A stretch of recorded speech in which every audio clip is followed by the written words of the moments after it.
Back in the peak of Nintendo in the late 00s and early 2010s, it wasn't uncommon to find console and PC games be ported to the DS. Some of these games were pretty good and even hold up today, and others are some of the worst pieces of crap ever made. Nevertheless, if you were to ask me what my favorite game console of all time is, I'd probably tell you it's the PlayStation 2 or maybe the Wii. But if you were to ask me in a quiet space, in the shadows, off the record, I'd tell you it's the Nintendo DS. The DS could have single-handedly defined my childhood had no other consoles come out. And if you're an OG to the channel, you know how much I loved the DS. Now, I enjoy lying as much as the next guy. Coming up with fake little joke videos, it's great. But my favorite thing about my lying era was being able to design the fake DS cartridges. Because when you really think about it, the DS had a lot of games. Some that are so obscure you can't even really call them games, like My Stop Smoking Coach. And so the reason I would come up with these fake ideas is because growing up I would always think about potential games that could have had a DS version, like Angry Birds. Why the hell wasn't the original Angry Birds on the DS? And I know there was Angry Birds Trilogy and Star Wars on the 3DS, but the 3DS was capable of friggin' Smash Bros. I want to know what kind of adjustments they could have made to put into the original DS. And maybe that's just because I'm a big fan of D-makes. But anyway, today I'm talking about console games and their DS releases, the good and the bad. Let's start with the good and work our way down.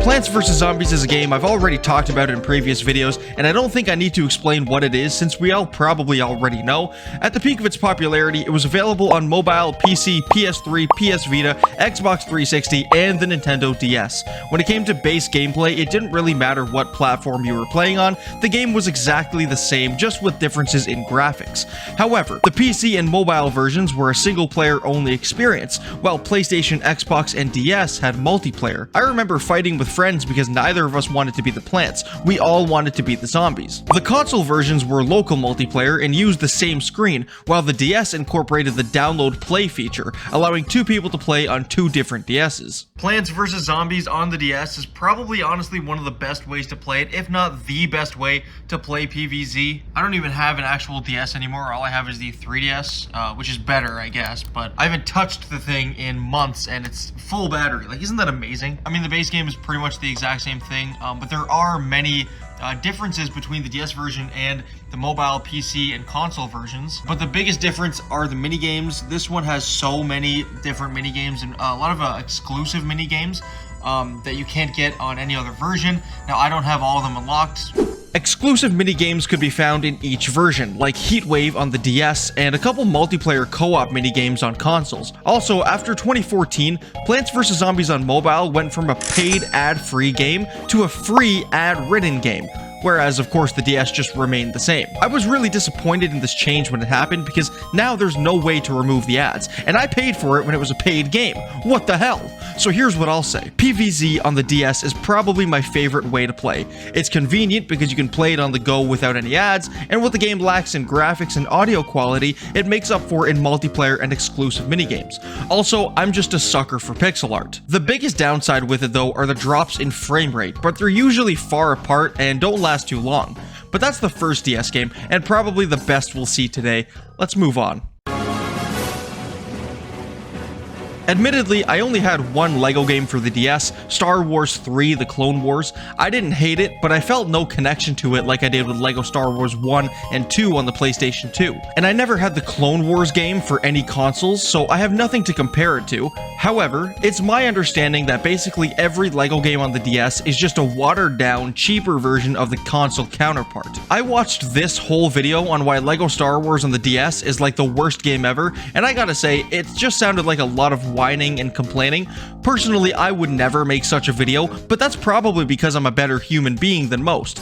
But anyway, the graphics in the LEGO games take a huge hit. You gotta remember though that yes, the game needs to run properly, but also the screen size is so small. It's not as bad as it seems. Additionally, the levels are shorter and oftentimes just super linear, and the cutscenes are almost always either non-functional or just replaced with still images. However, despite what everyone thinks about LEGO Star Wars, many people are under the impression that LEGO Lego Batman on the DS is superior to the console version. I loved the Lego Batman PS2 game, but hearing what the DS version offers makes me wish I had played that one too. Lego Batman on DS sacrifices split-screen multiplayer, but contains exclusive characters like Firefly and Black Mask, has more unique character abilities, and an improved character customization menu. Well, sign me up. I think it really depends on the Lego game itself, whether it's equal to or worse than the one on console. And of course, there are differences between PlayStation and Xbox versions and the ones on the Wii, but it's quite impressive that games like Lego Batman and even Lego Marvel Superheroes are close enough to the quote real thing. Before I stop talking about the Lego games though, there was one game I remember playing that I absolutely hated: Lego Battles. What the hell was this, and why was it so hard? I had no idea what was going on ever. If you've ever heard of this game or played it, please comment your thoughts. I'm so curious. I was shocked to find out that the FIFA games were released several times on the DS, but I guess it makes sense considering FIFA 14 was also released on PS2, PS3, and PS4, and oh my, FIFA 2003 to 2007 was on the Game Boy too. You gotta respect the boldness though. I guess the franchise just wanted to maximize their outreach. EA Sports milked the hell out of this by not making just one FIFA DS game, but every yearly game from 2006 to 2011. And that's not even counting things like the Street or World Cup series. Now, my opinion on sports games is that they're more or less the same thing every year, but with an updated roster and different featured game modes. And that's okay. I respect EA and 2K for doing it. If you idiots want to buy the same game every year, who am I to stop you? And from the looks of it, the FIFA DS games all play more or less the same. They're simply just watered down from the console games, some with a few neat exclusive features like custom chants, but the great game of footy remains. The graphics are so pixelated though, but it's not actually designed pixel art. It's just taking the game and shrinking it to 256 by 192 pixels. What I have heard is that the later DS FIFA games are actually the best handheld option, out-competing the PSP in terms of smoothness. The sound design is also pretty good in these games. Typically, crowds and chants are hard to translate to less powerful machines like the DS, but these games seem to do it right. If it was your only option back in the day, these were probably pretty good alternatives to the consoles. And now we get to the bottom of the barrel. Why? Why did they make 5 of these, but no Angry Birds? Now, the absolute peak of Call of Duty is widely regarded as the PS3, Xbox 360 era, and that's exactly when Nintendo decided to strike while the iron was hot. Every game from COD 4 to Modern Warfare 3 had a DS version. Admittedly, this era was before my time. I started playing COD around Black Ops 2, but I also didn't have the luxuries of a modern console back then. I grew up poor and in the ghetto, and now I'm such a nice guy. I'm just so humble.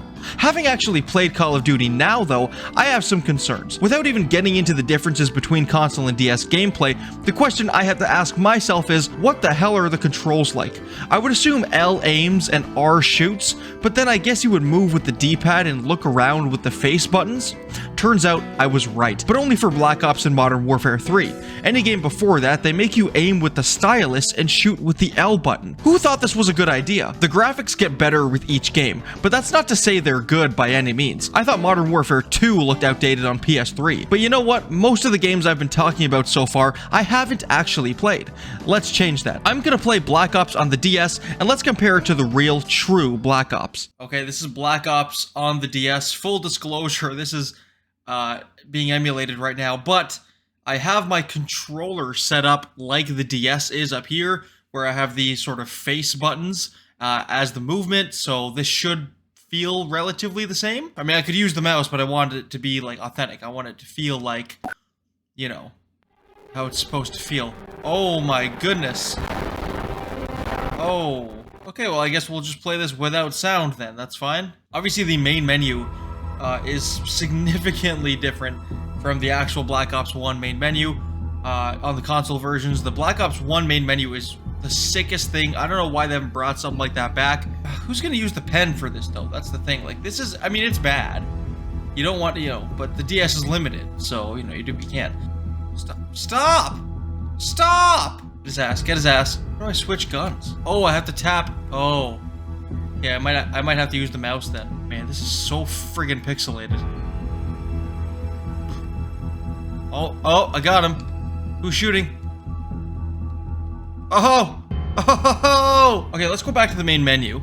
Is there a way to knife without switching to your knife? Probably not, eh? And this is what the zombies look like? Oh boy.